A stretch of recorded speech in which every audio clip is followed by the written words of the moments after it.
Olá, tudo bem? Vamos à resolução de mais uma questão. Vamos pegar a questão 48 do concurso de 2016 da Marinha do Brasil. Então, seja xt o número de partículas emitidas por uma fonte radioativa durante o intervalo de tempo t, admita-se que xt possua uma distribuição de Poisson com o parâmetro αt. Um dispositivo contador é colocado para registrar o número de partículas emitidas. Supondo-se que existe uma probabilidade P constante de que qualquer partícula emitida não seja contada, seja RT o número de partículas contadas durante o intervalo de tempo especificado, assinale a opção que corresponde à distribuição de probabilidade de RT. Bom, essa questão aqui trata-se de um processo de Poisson. Qualquer distribuição de Poisson, na verdade, é um processo de Poisson. Então, não se preocupe de eu falar processo ou distribuição. Isso aqui é basicamente a mesma coisa e tem um apelo intuitivo muito tranquilo de se ver. Então, o que acontece? Temos aqui, então, a emissão de partículas. Vamos colocar isso aqui de uma outra cor. Temos um processo de emissão de partículas por uma determinada fonte. Cadê você? Vamos lá. Temos aqui. Então, estamos emitindo aqui partículas e essas partículas vai sensibilizar um determinado contador de partículas aqui.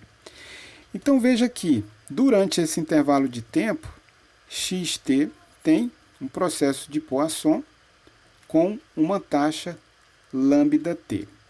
O que está escondido nessa questão aqui, na verdade, é o fato de que somas de distribuição de Poisson independente resultam numa distribuição de Poisson. Assim é que se você tem uma Poisson lambda 1 e uma Poisson com lambda 2, o que acontece é que se você definir uma distribuição, uma variável aleatória z, que é a soma de x mais y, independente, z também terá uma distribuição de Poisson com que taxa? Lambda 1 mais lambda 2. Isso aqui é muito tranquilo de se ver quando você calcula a FGM para a distribuição x e a FGM para a distribuição y, isto é, função geratriz de momentos. Quando você vai calcular a função geratriz de momentos de z, que é definida pela esperança de E elevado a t vezes z, que é x mais y, pela independência, isso aqui vai resultar, olha só, na esperança, só reescrevendo aqui rapidamente, tx, ty, e isso aqui vai ser o produto dessas esperanças, considerando a independência. Ora, o que nós temos aqui agora, nessas esperanças, é a função geratriz de momentos de cada uma dessas variáveis aleatórias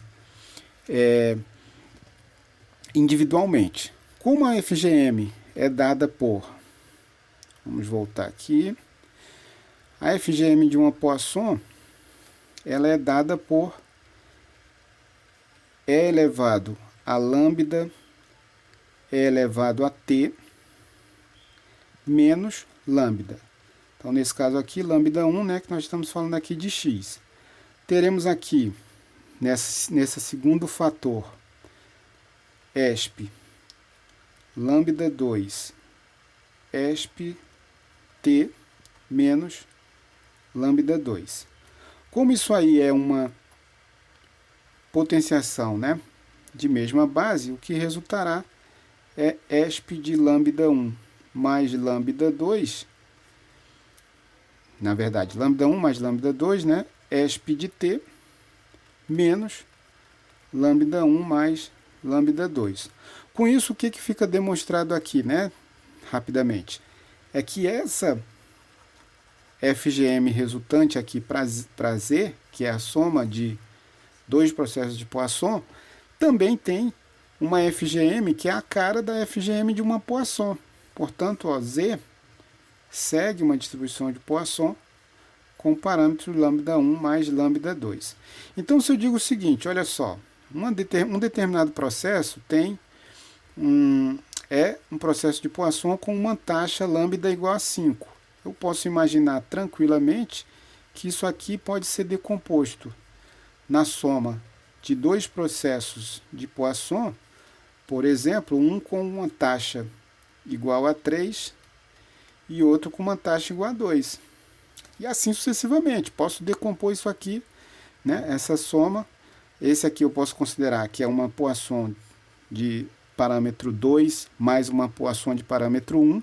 E assim sucessivamente. Qualquer Poisson pode ser decomposta em processos de Poisson intermediário.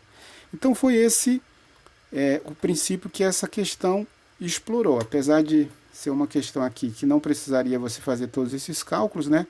Estou apenas aqui mostrando para você o que vai acontecer durante a emissão de partículas pela fonte aqui. O que vai acontecer é que teremos uma fuga de partículas que será dada pelo quê? A quantidade de partículas vezes a probabilidade de fuga. Com isso, das alfa-t's que saem aqui, vão sensibilizar o contador, uma quantidade RT, que será um processo de Poisson, que a gente viu aqui abaixo, com taxa dada por alfa-t menos alfa-t vezes P. Colocando aí alfa-t em evidência, isso aqui vai ser uma taxa 1 menos P alfa vezes T. Esse resultado aparece aqui na opção C. É uma distribuição de Poisson com parâmetros 1 menos P vezes alfa-t. Exatamente por essa ideia do processo de Poisson, que ele pode ser decomposto em processos de Poisson intermediário. Isso aqui é uma coisa muito natural, acontece, por exemplo, em sistema de filas. Você chega lá na fila. Vamos imaginar que a fila acontece segundo uma determinada taxa, né? E temos aqui o atendimento. Durante o processo, se chegam aqui a uma taxa lambda, é natural que algumas pessoas abandonem a fila. Então você vai ter aqui uma taxa lambda linha, por exemplo, e o que vai chegar aqui para atendimento é lambda menos lambda linha. Então, esse é o racional por trás dessa questão. Um grande abraço e até a nossa próxima aula.